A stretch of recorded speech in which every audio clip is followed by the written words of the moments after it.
Un applauso. Tutti. Sì.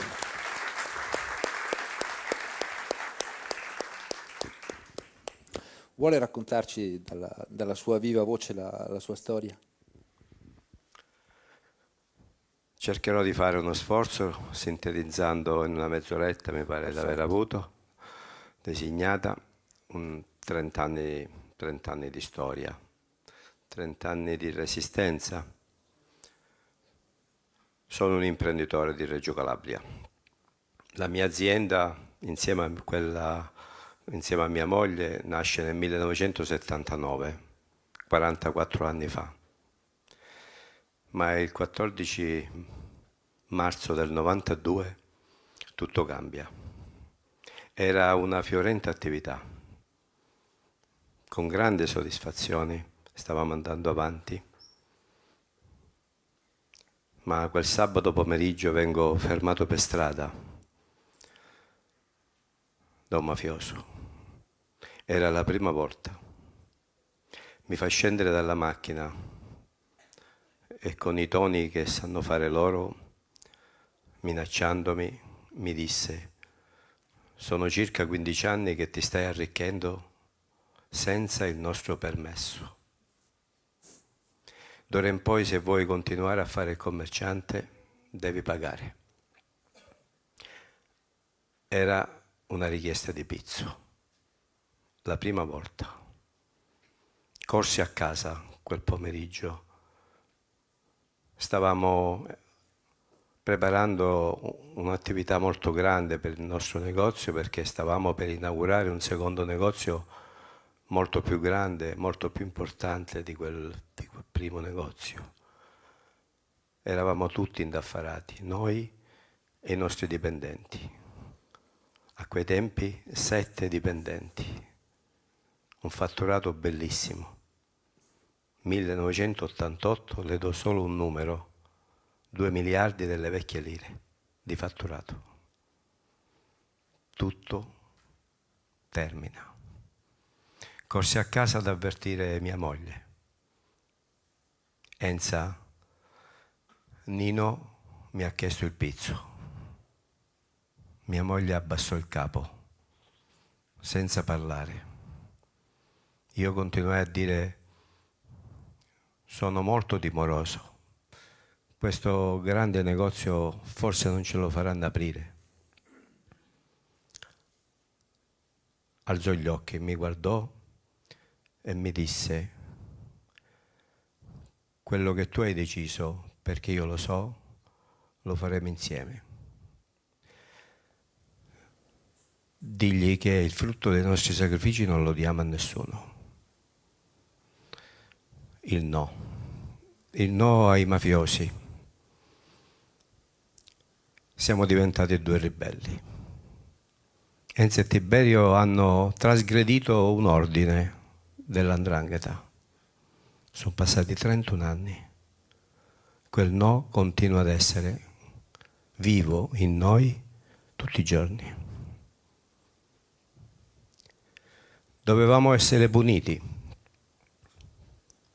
per aver disobbedito, ma puniti anche per dimostrare agli altri imprenditori cosa accade se non si rispettano le regole dell''ndrangheta, dei mafiosi.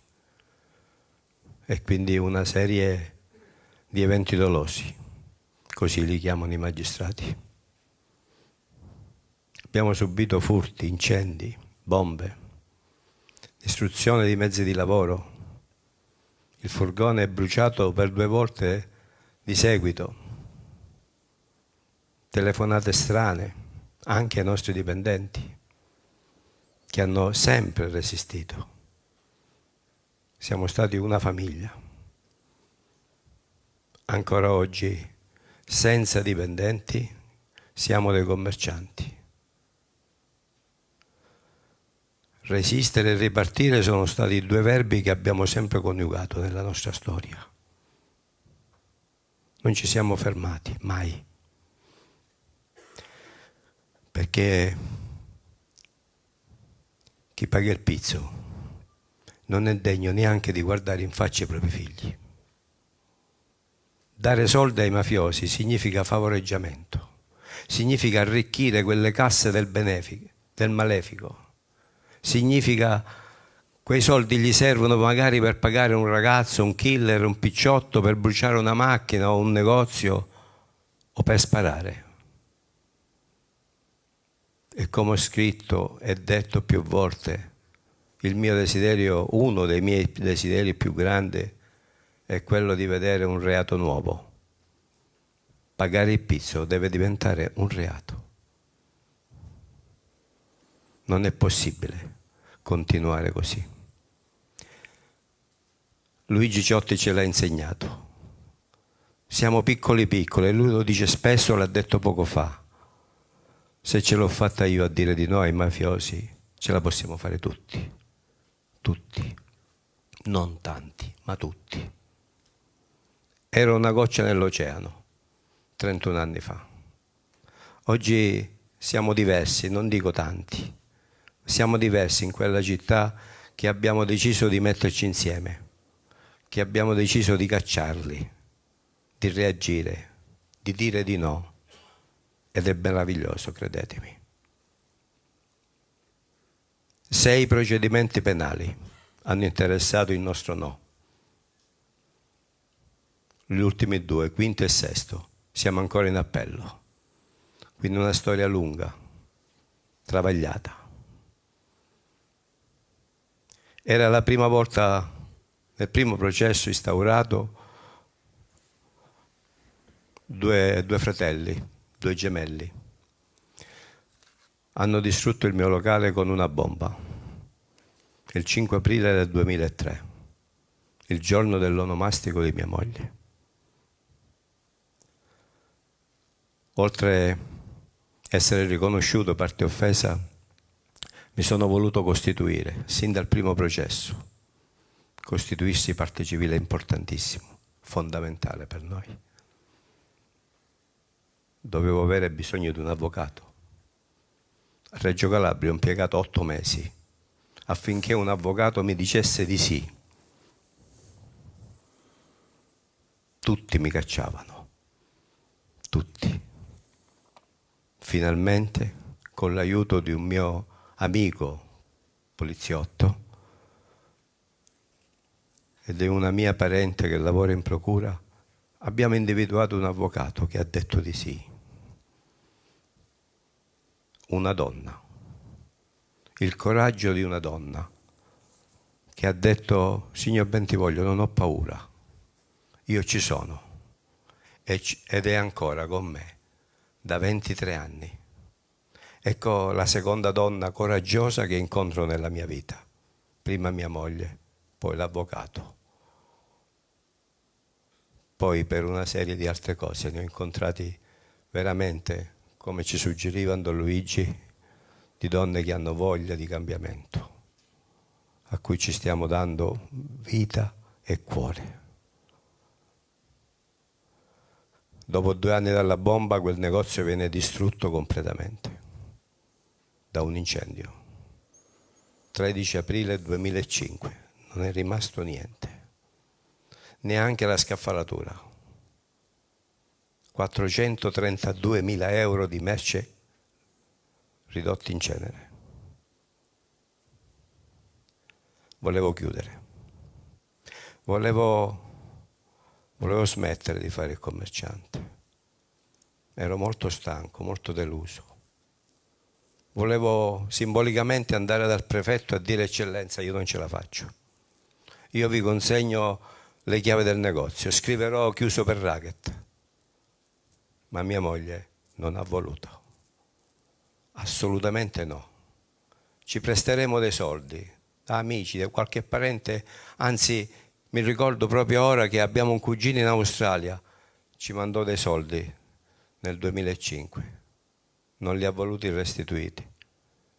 Abbiamo iniziato da zero, ma non è più come la prima volta. I debiti si sono fatti e non riuscivamo più a saldarli. Ci eravamo arretrati negli affitti, nei contributi, negli stipendi, nel pagamento dei fornitori. Era molto difficile, molto difficile.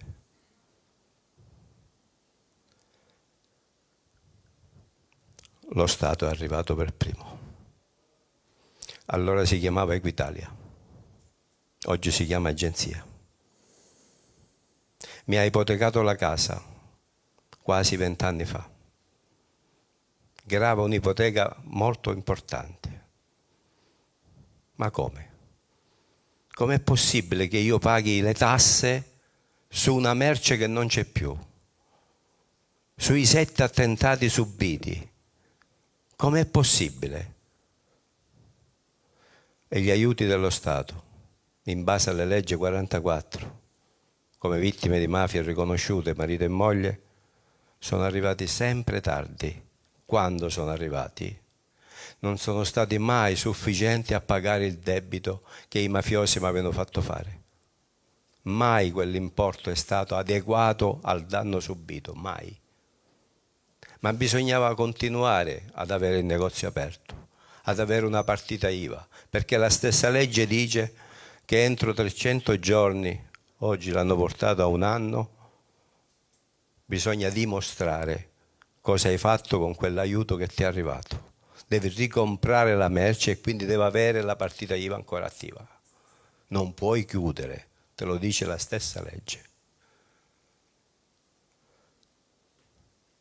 15 giorni dopo l'ipoteca sulla casa mi hanno chiamato in banca. Il direttore mi disse: signor Bentivoglio, lei deve rientrare dall'affidamento. Lei non ha più una garanzia da darci. In quel periodo c'erano circa 70.000 euro di affidamento concesso dalla banca. Le do 1 mese di tempo. Ma come, direttore? Io non ho più un negozio, non ho più la pace, non ho più un lavoro, ho la casa ipotecata, come faccio a restituirlo? Col mio legale abbiamo patteggiato e siamo arrivati a 1 anno per poter rientrare. Le banche mi hanno cacciato.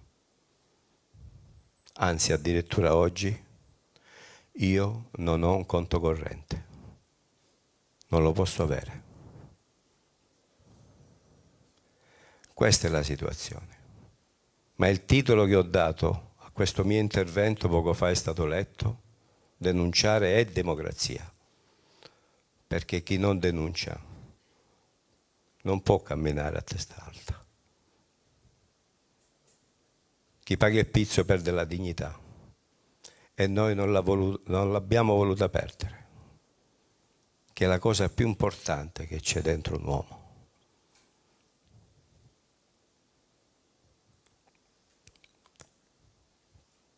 Perché i clienti non sono venuti più a comprare?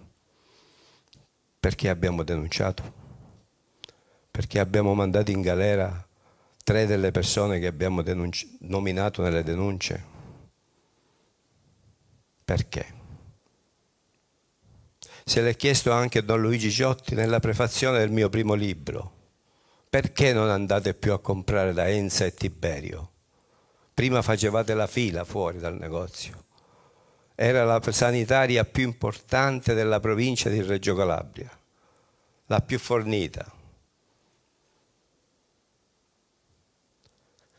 Non abbiamo una risposta, neanche oggi. Quel fatturato che diminuiva giorno per giorno, fino al 2015 siamo rimasti lì con grande sofferenza. Enza, ci dobbiamo spostare, e qui non viene più nessuno a comprare. Qui abbiamo denunciato e fatto arrestare il boss del quartiere, il suo autista, il luogotenente, i falsi testimoni. I falsi testimoni. 51 falsi testimoni nella nostra storia in 30 anni. Persone normali, non sono dei mafiosi. Persone chiamate a dire la verità, non l'hanno detta. E cari amici miei, dovete sapere che la giustizia ha una mamma che si chiama verità. Se non c'è verità non ci può essere giustizia. In quelle aule di tribunali, in mezzo alle strade. Se parliamo con la verità, allora sì che viene fuori la giustizia. Da soli non ce la potranno mai fare, né i militari né i magistrati, a cui da sempre ci siamo affidati e li ringrazio in tutti i momenti. Quel pezzo di Stato che ha funzionato, magistratura e forze dell'ordine, sempre accanto, sempre pronti. È stato terribile quel primo processo. Si è svolto nell'aula bunker della città di Reggio Calabria. A Reggio Calabria ci sono 5 aule bunker, tutte messe in un palazzo molto corazzato. Quella prima volta, quando ero seduto lì davanti a quel tavolino e ti danno un foglio per leggere la solita formula di giurare di dire la verità, mi tremava la mano, mi è abbassata la voce, avevo paura, sembravo io l'imputato. Avevo paura perché a 2,5 metri c'era la gabbia, c'erano loro. E in quel processo che avevano riunito 2 procedimenti c'erano 14 persone lì dentro, di cui 8 sono stati condannati per 416 bis. Avevo paura, perché guardandoli loro non avevano il sorriso, non avevano il viso triste, sorridevano, guardavano il pubblico, guardavano i loro picciotti, i loro parenti.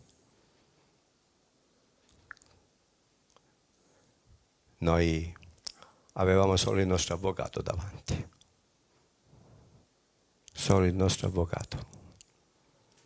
Immaginatevi quella scena, mia moglie che tremava più di me,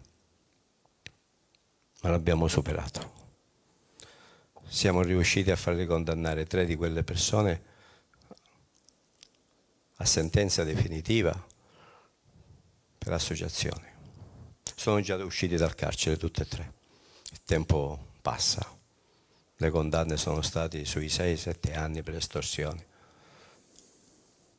Sono fuori. Quanto è stato difficile quel momento. Tanto. Mia moglie si è aggrappata alla fede in una maniera viscerale. Tutt'oggi lo sta facendo in un modo che certe volte fa paura. Abbiamo scritto un esposto, abbiamo chiesto aiuto pubblicamente dopo l'incendio del negozio. Era l'anno 2006. Abbiamo scritto a tutti, incominciando dal sindaco di quella città, di Reggio Calabria di allora, passando per tutti, associazioni di categorie, ministri, sottosegretari, tutti. Conservo la cartolina postale di ritorno che si usava una volta, la conservo gelosamente. Ha risposto solamente una persona, che è qui presente, si chiama Libera, che come disse poco fa Don Ciotti, io non sono un Don Ciotti qui, sono il noi. E grazie a questa famiglia io sono rinato. Il primo ad incontrare è stato un referente di Libera, regionale di allora. Da quel giorno, da quell'anno, mi sono associato a questa famiglia e il 2007 è stato il mio primo 21 marzo, che si è celebrato a Polistena.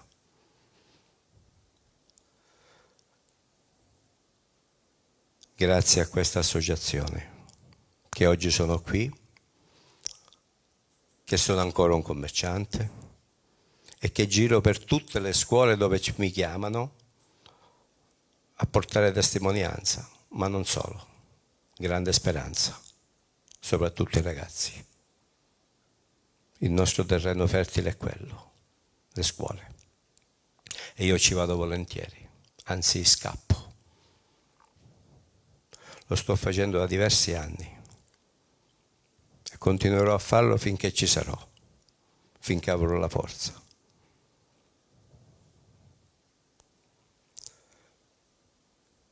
Era l'8 febbraio del 2010. Finalmente un giudice alle 10 di sera legge la sentenza. Condannati per il 416 bis Tizio, Caio e Sempronio. L'indomani mattina i quotidiani titolano i loro articoli, le loro testate a carattere cubitale grazie alle denunce, alle dichiarazioni di un piccolissimo commerciante, si è arrivata ad avere un po' di giustizia. L'anno successivo, 2011, precisamente l'anno successivo, stesso giorno, mi hanno sparato 6 colpi di pistola alle spalle. Mi hanno preso ferito con 3 colpi e 3 sono andati a vuoto. Gamba destra, spalla destra, ma il 6° proiettile non si trovava. Quando venne quel commissario di polizia in ospedale mi ha detto: signor Bentivoglio, su ordine del questore le indagini per tentato omicidio sono già avviate. Abbiamo trovato 5 bossoli, 5 ogive vicino al vostro furgone, da dove quella mattina siete sceso. Ho detto: commissario, io ho sentito sparare 6 volte. No, vi siete sbagliato, eravate sicuramente sotto shock, momento terribile. Dopo 3 giorni il commissario è tornato in ospedale. Signor Bentivoglio, avevate ragione, abbiamo trovato il 6° proiettile. È dentro il vostro marsupio di cuoio che portavate a tracolla sulla schiena. Ancora è lì. Conservo gelosamente quel marsupio e soprattutto quei portafogli che hanno raffreddato, trattenuto quel proiettile, con tutto ciò che c'è dentro un normale portafoglio. Le carte di credito, il bancomat, le tessere di Libera, sono ancora lì, bucate. Non li ha toccati nessuno e nessuno li toccherà.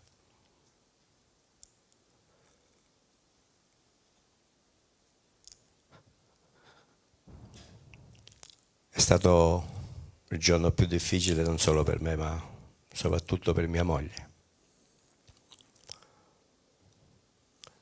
che quando l'ho voluta avvisare, dopo che la polizia e il 118 mi accompagnavano in ospedale, dicendogli: mi sono fatto male a un piede, vieni al pronto soccorso, sto andando per farmi medicare.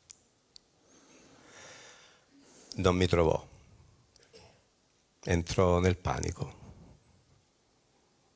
Non ero lì, ero in sala operatoria. Purtroppo ho incontrato, per sua sfortuna, un medico di sua conoscenza al quale lei si rivolge per chiedere notizie. Quel medico, non bravo, né come medico né come umanità, gli disse: signora, vostro marito l'hanno sparato. Mia moglie chiuse gli occhi e stava per cadere. Come l'hanno sparato? Ma benedetto professionista, digli che è tutto a posto, digli che fra 10 minuti mi vedrà. Mia moglie ancora oggi ce lo racconta, quegli attimi che ha passato nell'ospedale. La prima telefonata che fece mia moglie non chiamò l'unica parente che c'ha a Reggio Calabria, mia moglie agrigentina, è siciliana. Chiamò Libera. chiamò il nostro referente regionale di allora. 10 minuti, l'ospedale si riempì. Il questore in testa, che arrivò prontamente, e poi tutti gli altri. Ce l'abbiamo fatta, è andata benissimo.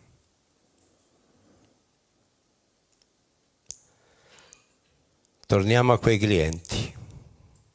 Enza, ci dobbiamo spostare da qua, qui non viene più nessuno. Troviamo un altro locale, ma nessuno a Reggio Calabria ci ha voluto affittare un locale, nessuno. Ancora oggi, dopo 7 anni, ci sono vendesi e affittesi, sono vuoti. E allora abbiamo tentato per la seconda volta di richiedere un bene confiscato, con l'aiuto di tante persone di buona volontà, senza nominarle. Siamo riusciti a individuare una struttura che faceva il nostro caso, una struttura distrutta, come tutti i beni confiscati lasciati dai mafiosi. Il mafioso prima di andare via distrugge tutto. Con tanta solidarietà avuta a livello nazionale siamo riusciti a trovare l'80% della somma che ci è voluta per rifinire quel bene confiscato, per renderlo agibile. Il 15 marzo del 2016 viene inaugurato quel bene confiscato alla presenza di Don Luigi Ciotti. Centinaia di persone fuori. Un momento bellissimo, che volevano entrare a stringerci la mano, a stare un attimo con noi. Sono entrati solo le istituzioni. Poi nei giorni a seguire tanta gente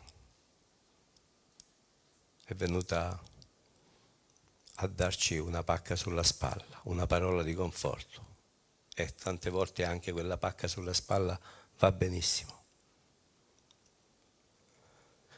Oggi il nostro negozio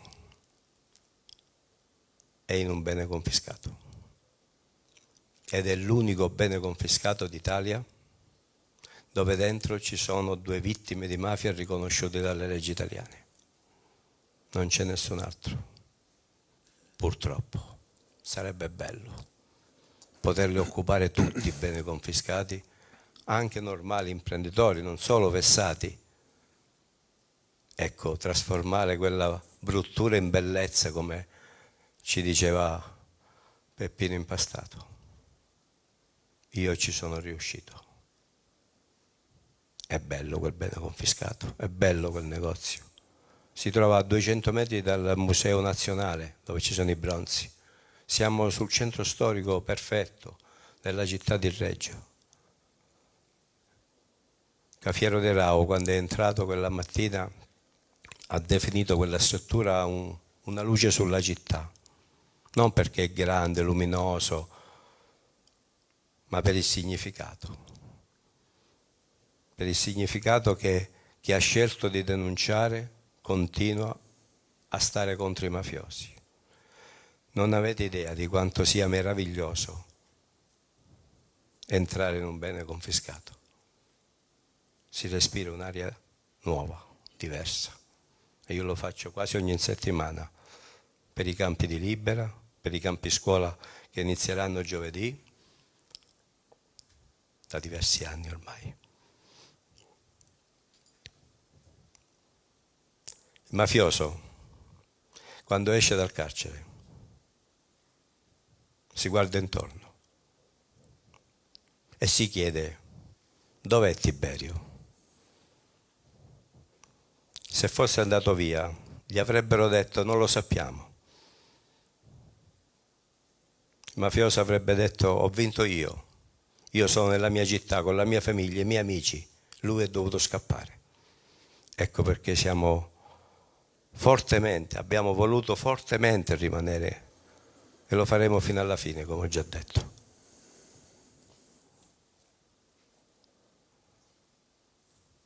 mafioso si arrabbia. Perché cosa pensa? Non solo non mi ha pagato il pizzo, non solo mi ha mandato in galera, ma si è preso anche la mia casa. Non c'è uno schiaffo più grosso che possiamo dare ai mafiosi. E si può fare. Lo dico sempre ai ragazzi nelle scuole. Si può fare. Non è impossibile.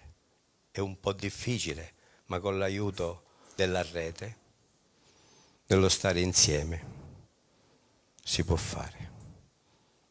Io ci sono riuscito. Oggi, grazie a Dio, stiamo lavorando un po' di più. Abbiamo più voglia, abbiamo un po' di sorriso. Stiamo cercando di uscire piano piano, anche se la latitanza dello Stato è stata grande, grande. Quell'ipoteca continua come un cappio sulla testa. Non so se riuscirò, ma ho paura di una domanda che mi faranno i miei figli. Papà, ma è valsa la pena mandare in galera 3-4 persone e perdere la casa? Questa è la domanda a cui non potrò mai rispondere. Proprio stamattina ho scritto al Presidente della Commissione parlamentare antimafia. Ieri sera ho avuto l'indirizzo e la certezza che sono iniziate le audizioni. Stamattina, mentre viaggiavo per venire qui, ho mandato una mail.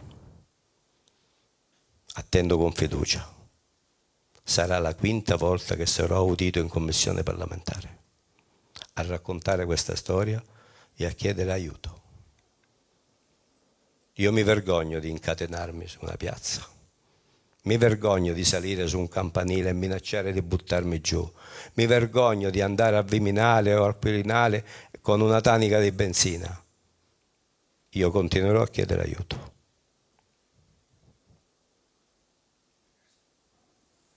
Grazie a tutti.